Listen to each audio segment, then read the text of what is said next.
Okay, we're back. We're live. Here it is. It's Wednesday, and we have a special edition of ThinkTech Asia today with Manny Menendez, who is in town from China. He's the chairman of MCM Group, MCM Group Holdings, which is an Asia-Pacific trade and investment company doing a lot of business with and in China. Welcome to the show, Manny. Yeah, great to be back, Jay. You're terrific. You're a voice from China. You know, you've been doing China for a long time, since the city and county. Well, actually, since my first trip was in 1979 when China opened up. I don't like to say that because then it kind of dates myself. I wouldn't know about 19. I wasn't born yet. Yeah, okay, yes, before you were born. But yes, I've been there a long time. Yeah, and you've been doing business. So we're calling this this show, When Does Doing Business in China Get Easy? And there may be no answer to that, but we're going to ask the question anyway. So the first thing is, now that you're here, now that we have you in the studio, I'd just like to know what you've been doing. What kind of business are you up to, Manny? Well, the last project that I just finished up is with a big state-owned enterprise, and it's to took U.S. technology for cleaning coal. So if you clean the coal, in other words, you crush it, you wash it, you dry it, before you burn it, you actually lower carbon emissions, and you have a much cleaner burn so that there's not so much ash in the end. Now that doesn't sound that fantastic, except when you look at the statistics. Just the round numbers, the United States uses about 1 billion tons of coal a year, and that's where over 50% of our electrical power comes from coal in the U.S. Still today? Still today. In China, they use 4 billion tons of coal a year. Billion tons, that's a lot of tonnage. And if you can make a difference with their current fuel, you can actually help the environment quickly. Well, that smog in Beijing, that's from coal, isn't it? Well, that's from coal. It's from the abundance of manufacturing. It's from automobiles, which now China broke for the first time the record of selling 20 million vehicles in China last year. That's a big number. What kind of cars are they? Every major brand in the world. It's the #1 luxury market for Mercedes, for Audi, for Lexus. They're all there. But I mean, China, for the interesting statistic, General Motors sold more cars in China since 2010 in China than in the United States. It was the first time that in the 105-year history of General Motors, they sold more cars in a foreign country than actually in the United States. Oh, there's a lot of conclusions you could make from that. I want to go back to the coal for a minute, though. Yes. I had a friend who entered into an education contract in a little town west of Beijing, a city. I mean, a town is a city, right? Yes. And, you know, they had a little apartment. He was teaching English, I guess, and the wife and the child with them. Yes. It was an adventure, get away from the U.S. for a while. And his wife had a really hard time because after she washed the clothing, the coal dust would get on them. Yes. After she prepared the food, the coal dust would get on it. Coal dust was everywhere. And it was so ubiquitous in their lives. It was in so many places, they couldn't stand it.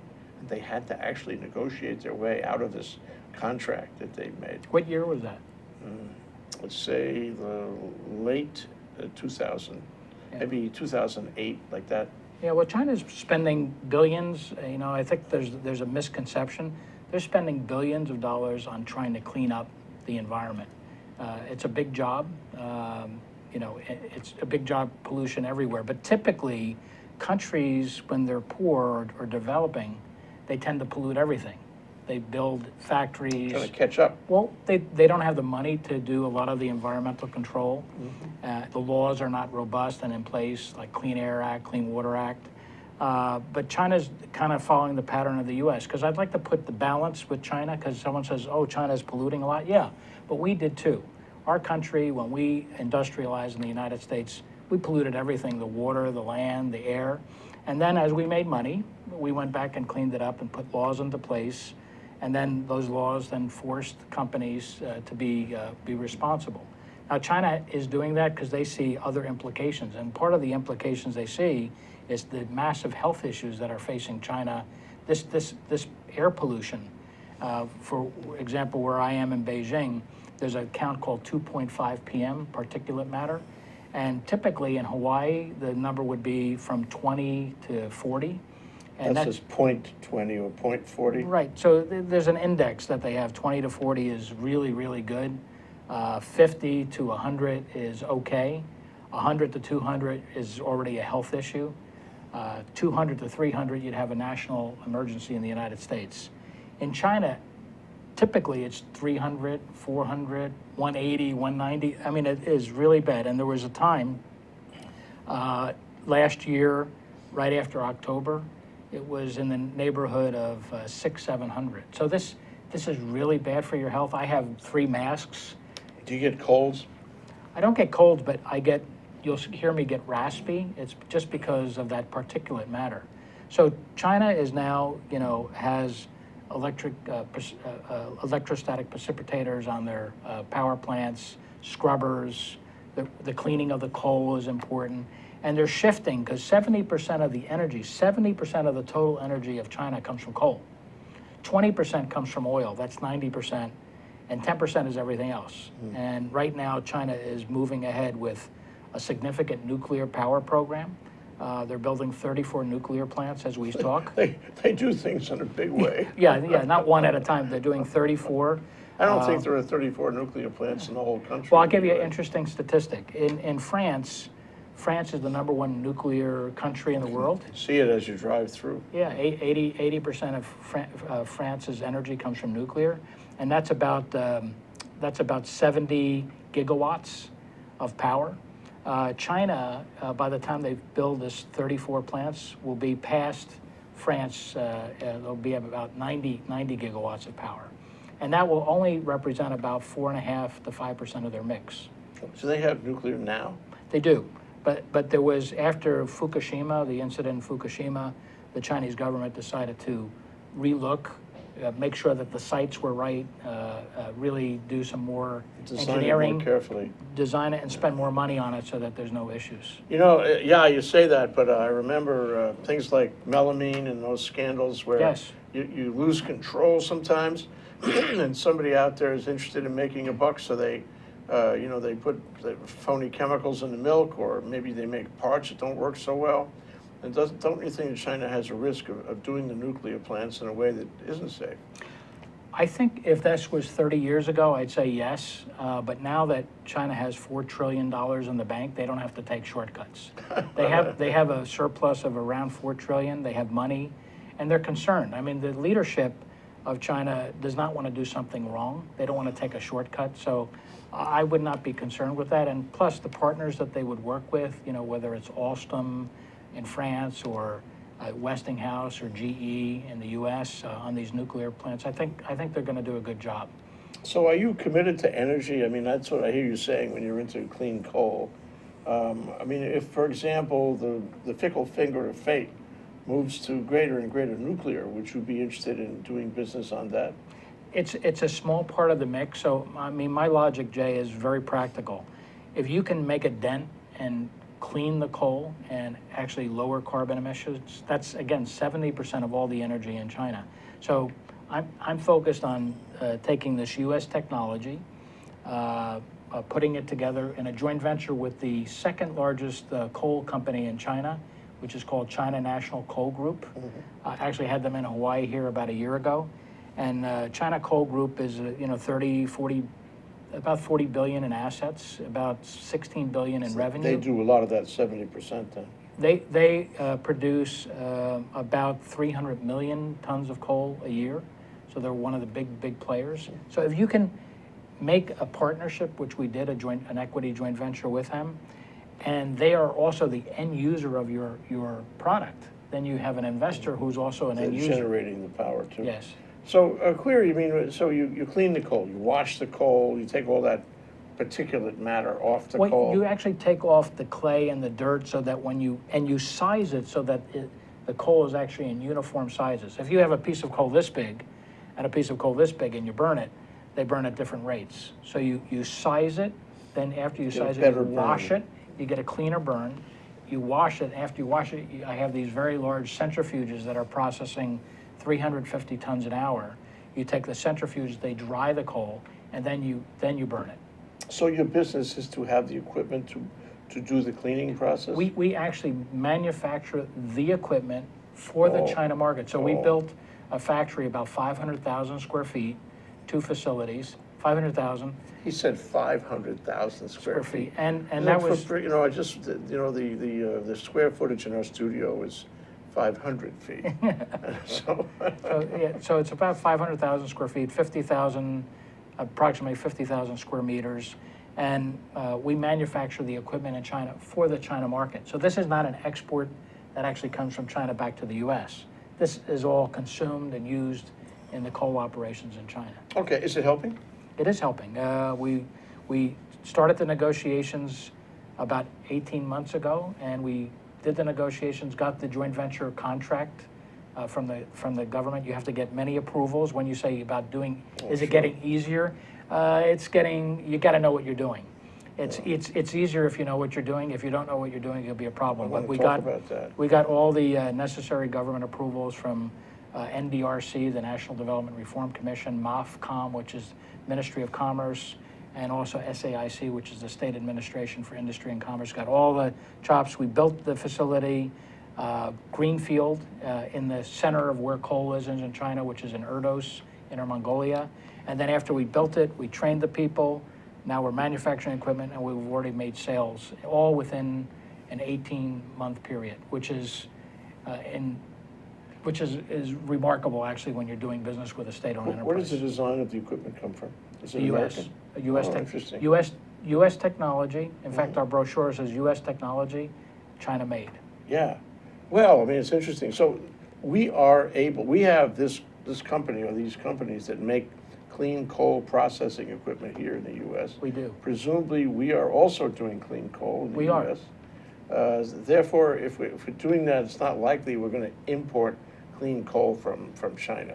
No. Because we have it already. No, but actually, this past couple of years, coal prices have been so depressed in the United States because of natural gas prices and also now oil prices that the coal industry is almost literally dead in the U.S. Interesting. Yeah. So what the U.S. is doing now is exporting a lot of U.S. coal to China. And of course, the technology, which is where you come in. Right. Yeah. But the actual exports, as an export from the Yeah. U.S., last year we exported about 200 million tons of coal, and we probably would have exported more coal from the U.S., except the ports can't handle it.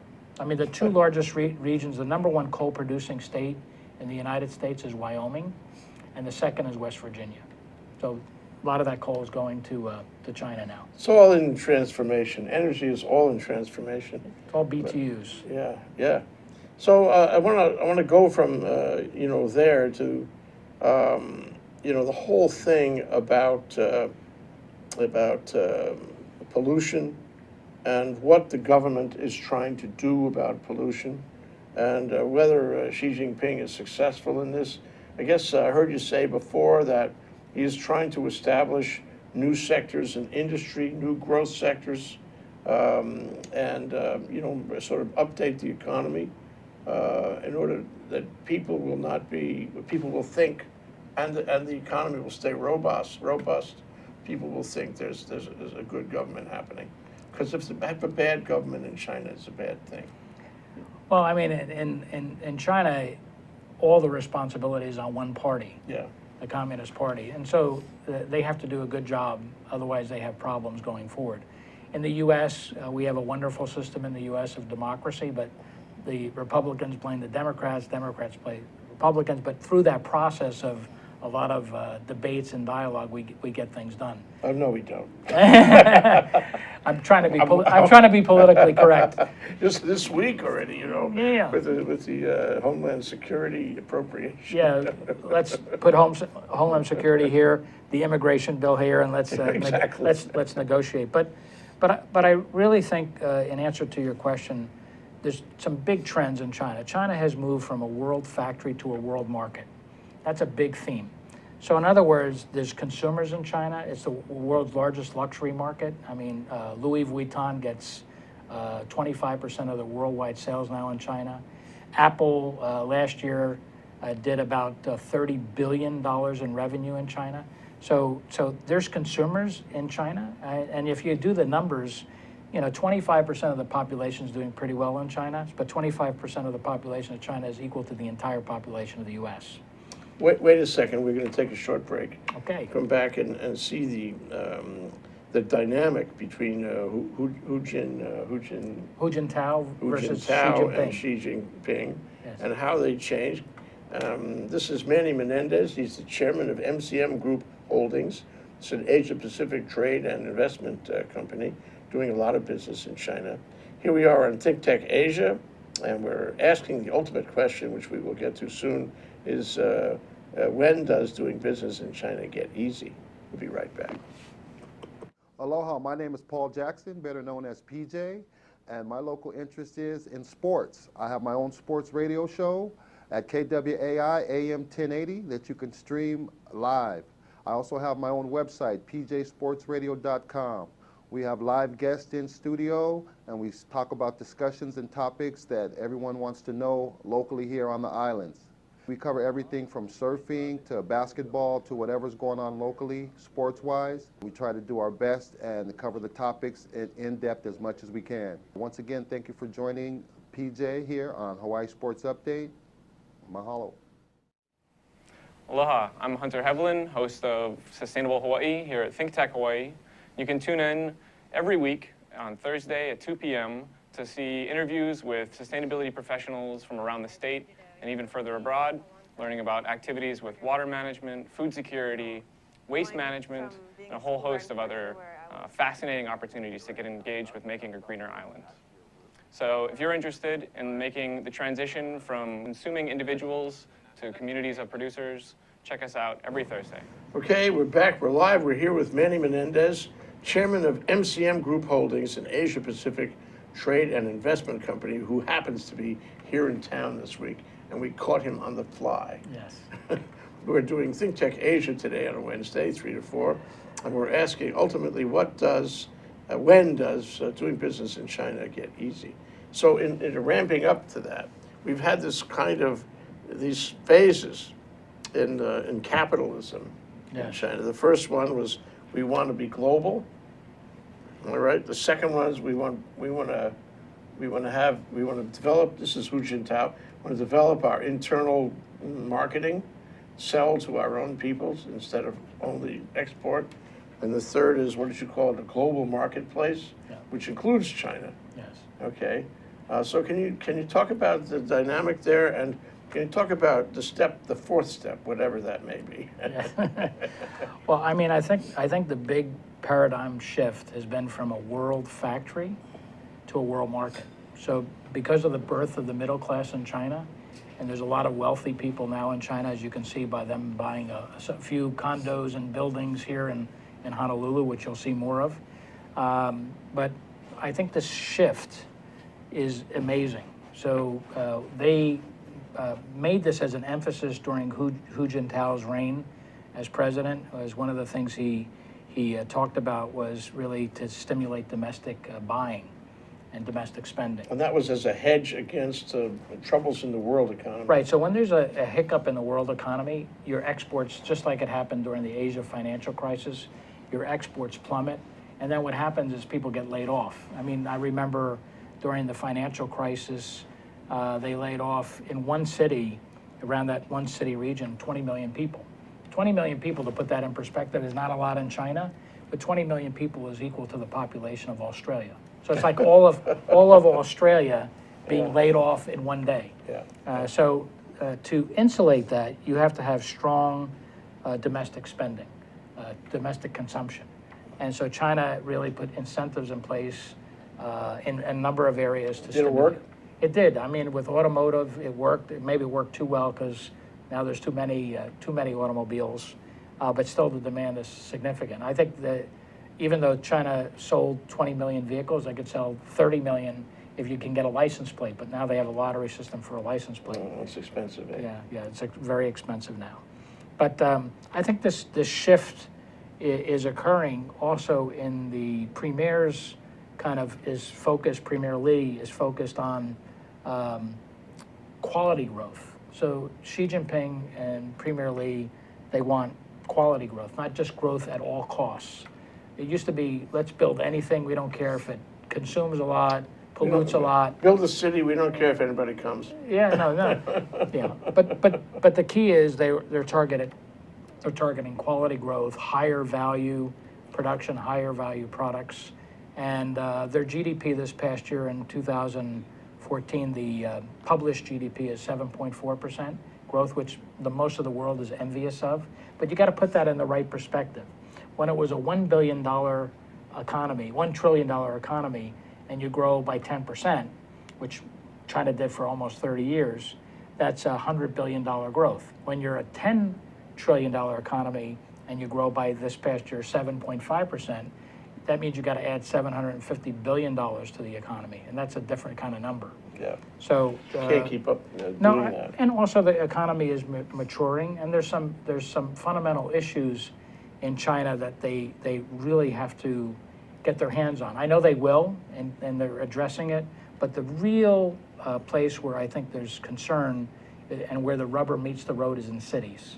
So cities And quality of life in cities. not only quality of life is how do you fund a city? I'm going to get to real basics. How do you fund a city? How do they fund the city and county of Honolulu? Besides fees and charges, we have real estate tax. In China, this is a little known fact, is that there is no real estate tax when you buy your property. So once you buy your property, there's no tax. You just own it. You just own it. That's terrific That's terrific for now. for me. So one of the reasons why a lot of investors go in and buy 10 floors of a building is they don't have any carrying charges. There's no real estate tax. But the federal government cannot fund the local municipal governments this way much longer because there's too much demand on cities. And for the first time in Chinese history, and that's a 5,000-year history, by the way, Jay, there are more people since 2011 living in a city, 51% of the population is living in a city than in a country. In the past, 80% were in the rural areas and 20% were in cities. So now these cities have all this pressure for water, sewer, police, roadways, schools, everything.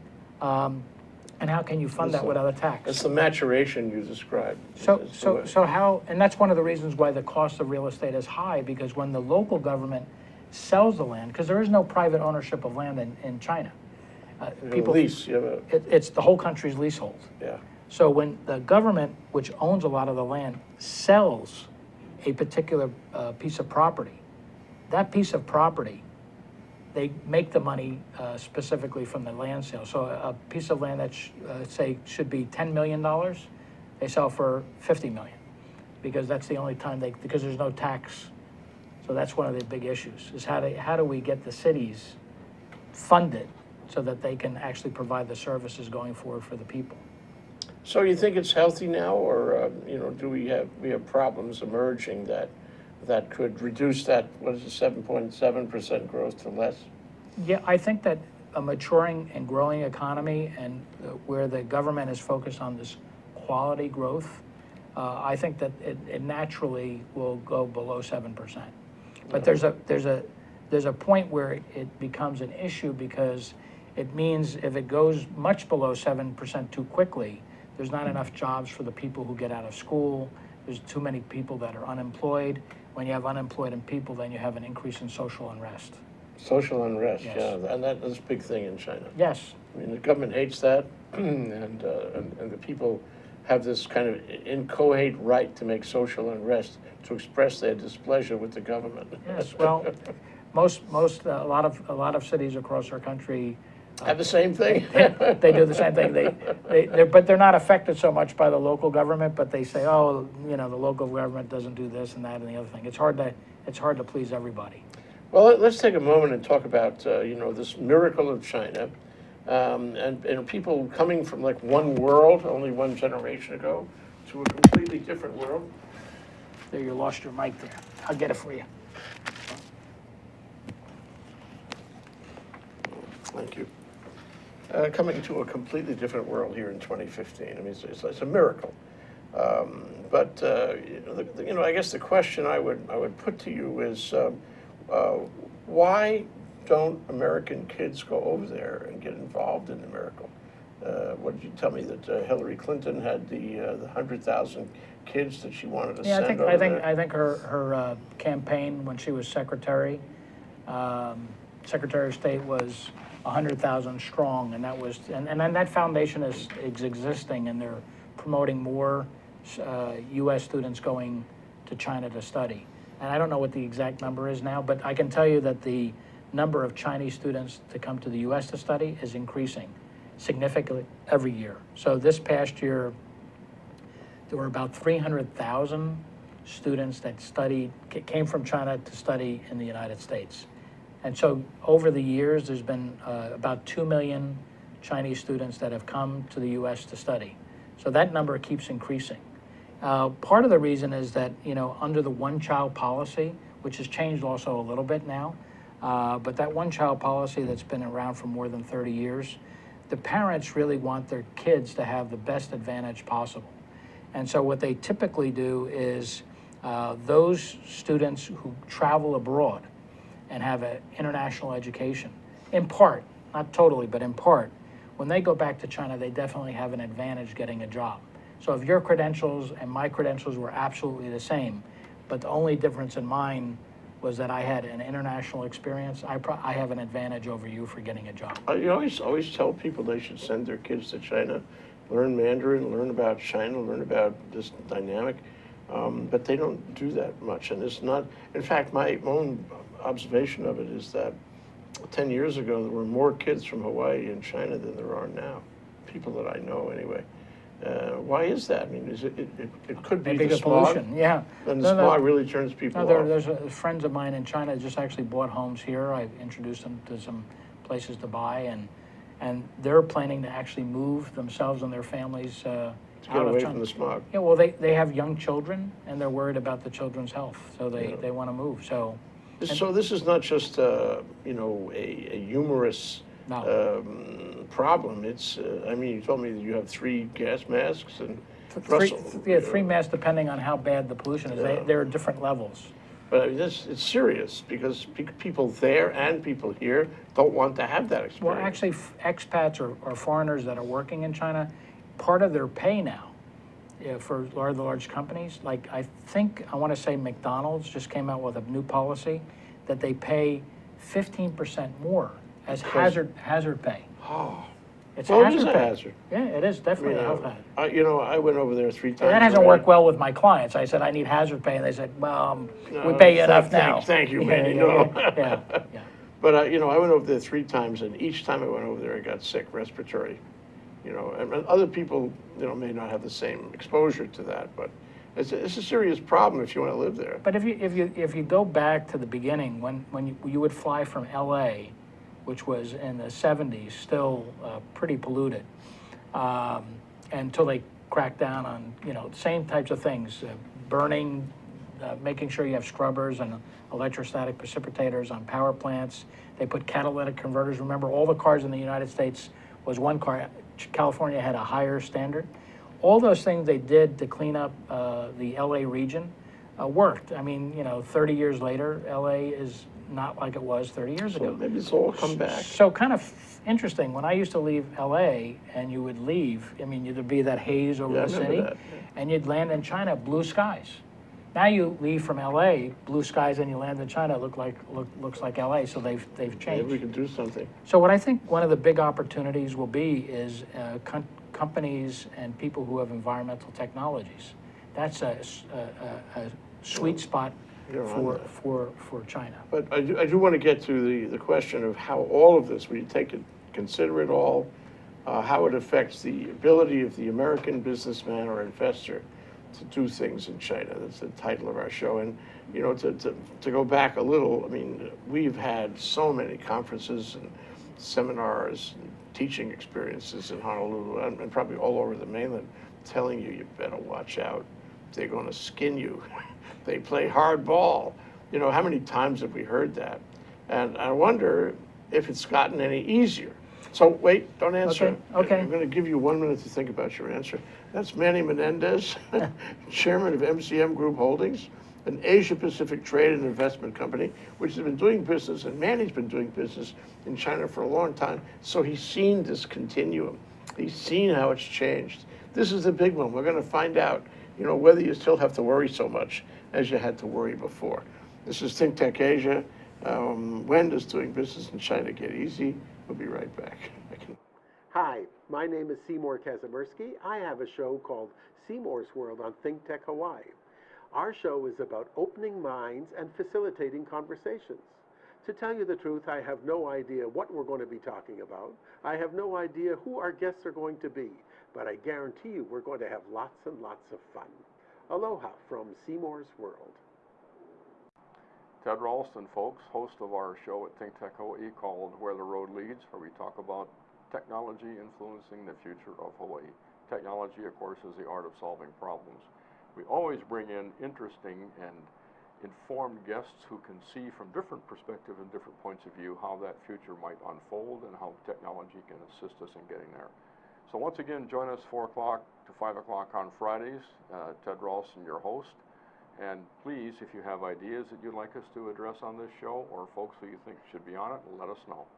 Okay, we're back. We're live. We're here with Manny Menendez, chairman of MCM Group Holdings, an Asia Pacific trade and investment company. And we've been sort of schmoozing about, you know, things in China, how it is, and what's popular and what's of concern in China these days. But the bottom line question, Manny, is it easier to do business now? We always got all these warnings, so many warnings. Wherever you went, you got warnings. Do those still apply, or is it easier now? Well, just put it in the right context. I think that every major corporation in the world is in China, and many of them are making a lot of money in China. You know, whether it's Procter & Gamble's $5 billion in profits, or Starbucks, or Apple, I mentioned, you know, $25 billion in revenue. You have to know what you're doing in China. Kind of in the early days when I started going in, you know, late 70s, early 80s, both sides didn't know what they were doing, so we could probably make a lot of mistakes and just live with it. But I think today you have to be knowledgeable to enter the market and really understand how to do business with China. Well, let me tell you what I get out of it and test this on you. You know, in the old days, you could get skinned, including big corporations, and some of them did. They really got skinned, and they left with, you know, their tails behind. But now the big corporations seem to be doing a little better. They're more akamai about things, and they have legions of people to help them. They have American lawyers and consultants and what have you. They have people like you know, agents and brokers and advisors and whatnot, to help them avoid getting in trouble. They also have Chinese lawyers who are more sophisticated, more influential, really finding their pace, finding their place, and putting deals together in China. They learned a lot in 10 years, I would say, in the last 10 years. Definitely. So, And the rule of law keeps developing. The laws are more robust, and in some cases there's too much regulation now. Now there's too much red tape. So in some areas like small businesses, I have what's equivalent to a LLC in China, which is called a WOFE, a wholly foreign Woofy now. I remember Woofy. Woofy. A Woofy, Yeah. okay. Wholly owned foreign entity. Something. Wholly foreign-owned enterprise. Okay. Which is our equivalent to our LLC.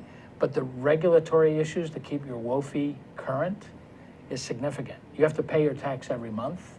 That's why there's no 1 year tax. I mean, you have to pay your tax every month, and the Chinese government monitors that very, very closely. If you don't do that, they can freeze your accounts. If your accounts are not current, then the bank. It's so. That's paranoid.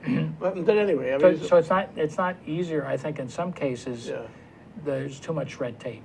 Okay, but at the same time, and I don't know where the corruption thing fits. We should talk about that. I think that American companies have learned, you know, how to deal with, to some extent, the bureaucracy and all the approvals, and dealing with government and finding a way not to get skinned. But in order to do that, in order to have all these consultants and lawyers and whatever else you need to do that as a big company, you have to have resources, you have to have money, you have to be able to invest upfront money to set it up, and it's not cheap, set it up. I mean, I remember finding that, you know, where in Hawaii to form a corporation costs you, you know, $500, $750 maybe. To form a corporation Unless you did it online yourself, it's cheaper. Right, it's even cheaper. Yes. But the former corporation in, or in Illinois, whatever they, Woofy, whatever, it's much more. Oh, yeah, because there's thresholds of what your registered capital must be. Yeah. So there's a threshold. Here, you don't have to have a threshold. So what I'm getting, and this is what I wanted to test on you, is if I'm a big company and I have deep pockets and I'm McDonald's, or I don't want to say Google because they've had their issues. Yes, Microsoft, say, they've had their issues too. yes. But if I'm, a big company, I have the resources and I can I can solve these problems. I can find the talent, find a way to resolve. But if I'm mom and pop, okay, small company, it's much more difficult, isn't it? The same problems exist, and the threshold is somehow it's relatively higher. Well, I mean, this is going to sound very simplistic, but I believe in it. If you're doing business in a foreign country, in particular China, my philosophy is always to have a good local partner. That's where and typically, to find a good local partner is where many foreigners fall short, because they don't do enough work on finding the partner. Due diligence. Not only the due diligence, but really working at getting options, not just one choice. So, because sometimes we want to get things done quickly, and I have a saying, to go slow to finish first.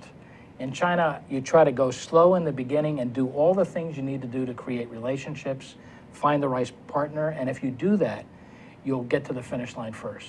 So you got to be very, very cautious in the beginning of who your partner is. If you have a great partner, and you actually met the friends from China Coal when I brought them into town, the China Coal people, big state-owned enterprise, and they're the partner. And they have all... It's a great partner to have. A great partner. They're very influential in the government, part of the government. They are part of the, a government-owned company. But the point is they don't need, they have $35–40 billion in assets. They don't need to steal from you. And why would they set up, just think about this, it's a little counterintuitive, but why would they set up a joint venture with a foreign company if they could buy that product and just copy it? Yeah, why? Why? Because they really want the right technology, and just by copying something doesn't mean you make it exactly the same. There's a lot more that goes into it. They want to follow the rule book of having mutual benefit. We are partners, we'll get the market together, you bring the technology and money, we bring money, and we'll set up your factory, and then you do an equity joint venture, but they didn't shortcut it. So the point is, really spend time at understanding what you're trying to accomplish in China. And my suggestion, unless you're like a retail operation and you want to set up your own retail store, you don't really need a partner for that. It's probably good to have one, but you don't need it. But if you're in a business that's a little bit more complex, it's always good to have someone local. Just like I tell the Chinese in reverse, if you're coming to the U.S. or you're coming to Hawaii, make sure you have good local partners in Hawaii to help you. But going back for a moment, are you also saying that now, these days, mom and pop, can go to China and it's not an essential legally or in the practice? I mean, I can actually do it without a local partner. Yes, depending. That wasn't always true. No, and I'll qualify that. It depends on what industry sector. Some, like the one, this joint venture I just did in energy, you should definitely have a government. You must definitely. Well, you should, because it's a strategic industry, right, and the government controls it. Right. So the only way in is through a government entity. Right, right. You can try to do it by yourself, but very, very difficult. No chance, yeah. Well, you can, but you're going to spend a lot of time and a lot of money. Yeah. But if you were doing like my friend Eddie Flores is setting up L&Ls, he'll franchise. Franchising, sure, you can do that. Retail stores, if you have a retail product and you think you can sell it, you can rent space just like you do here. Don't need a local partner. No, don't need a local partner. But you can't like stereotype the entire market. It really depends on the industry sector that you're entering. And in most cases, even if you had a retail operation, and one of the things I've said to some of my friends, setting it up is not the issue. The issue is, how do you retain your employees? How do you train your employees? Because what happens typically in a lot of these operations, once employees are trained by Kentucky Fried Chicken, which is owned by Yum, then McDonald's will steal them away. And then McDonald's, they work there, and then Starbucks will take them. So there's a lot of job there for 6 or 8 months, and then they move on because they want more pay. American companies poaching other American companies. Well, they don't mean to poach. I think a lot of it has to do with the employee, and the employee wants to try to better his lot. Yeah, get a better pay. Yeah, okay. Now, in terms of looking for a partner, I'm L&L or somebody like that, retail, food operation, what have you, franchise operation, and I want to find a partner. So I'm sitting outside here in Pioneer Plaza with my cell phone. Who do I call? How do I find a partner? How about the, what do you call it, the Department of Commerce? They have, Department of Commerce has the commercial service, as you know. Yeah. And they have various programs I think are very, very good, like the Gold Key service and so forth. But I call that, more business 101. I think the best thing you can do is, if you're really serious about China, is yes, definitely get a knowledgeable person who's done business there. Not someone who just does consulting, but actually really has done business. I mean, truly has done business. Because then they've been in the ins and outs, they know how it actually works. And the second thing is definitely go. Definitely go. Don't try Go early. Yeah, go to China and look for yourself. I mean, because it will dispel a lot of the myths or mistakes that you read in the newspaper. Or the fears. Or the fears. I mean, you have to go and see that it is a very, very robust and sophisticated market. And these cities like Beijing and Shanghai and Tianjin, these are global international cities now. Yeah, and that's different than it was, right? Definitely different than it was many, many years ago. So on balance now, to answer my title question. Yes. What would you say? Is it easier? I think it's easier in certain industry sectors and much more difficult in others.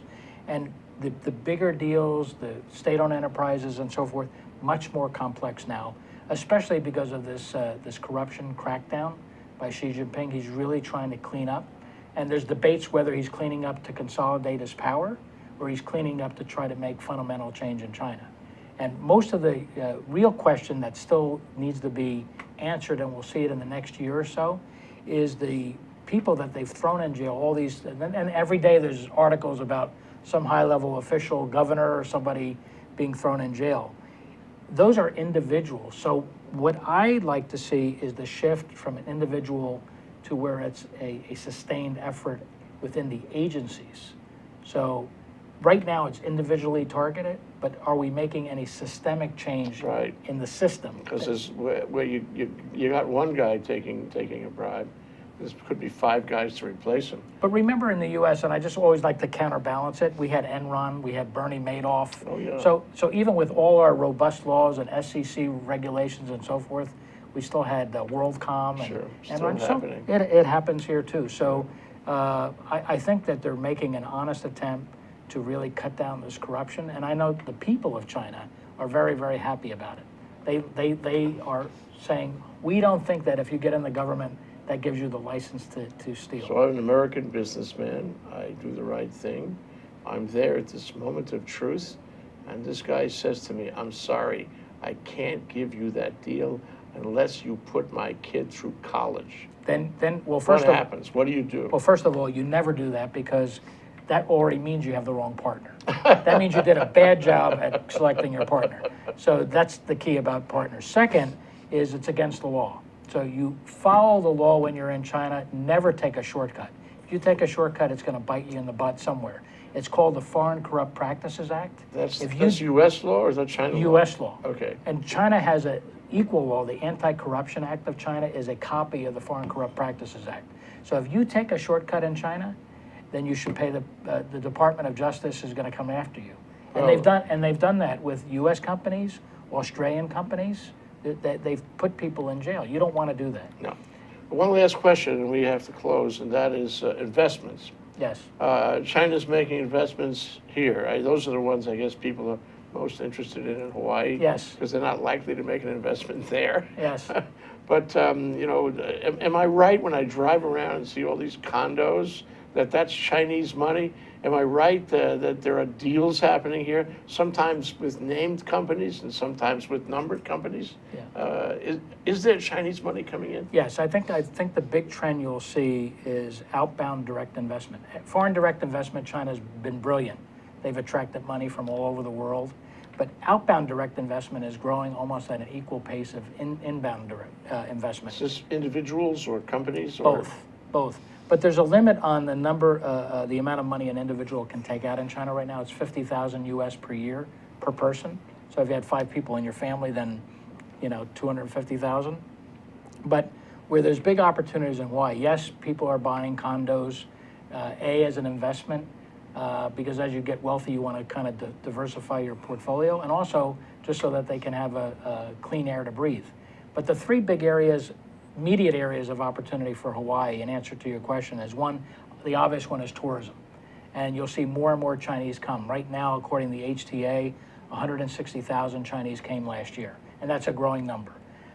Second, so tourism will grow. Chinese tourism definitely will grow because they are the #1 traveling audience in the world. More than 105 million Chinese traveled abroad last year. 105 million. Second is the area of real estate investment. You'll see more and more real estate investment, both for individuals and companies buying assets like buildings, but typically revenue producing, like a shopping mall. And the third area is education. You'll see more and more Chinese students studying abroad and in Hawaii, as Governor Ige, I think as an initiative, should promote in a big way in his administration education in Hawaii for both private and public institutions, but education in Hawaii as a package. 300,000 Chinese students studied in the United States last year. What we need to do, my closing thought for you, what we need to do is learn from them. The way they are, attacking global problems, becoming more global in their own, way of doing business and way of traveling, and we ought to emulate them in some of those things. We'll do better by that. Anyway, that's Manny Menendez, chairman of MCM Group Holdings, an Asia Pacific trade and investment company, just scratching the surface with me here on what's going on in his travels in China and his business. And we have found that doing business in China actually is a little easier now. Yes. Thank you, Manny. My pleasure, always. Aloha. Thanks, Jay. Aloha. Xie xie, sai jian. Yes, and this is the new year. Xin Yin Kuai Le. Xin Yin Kuai Le. Yes.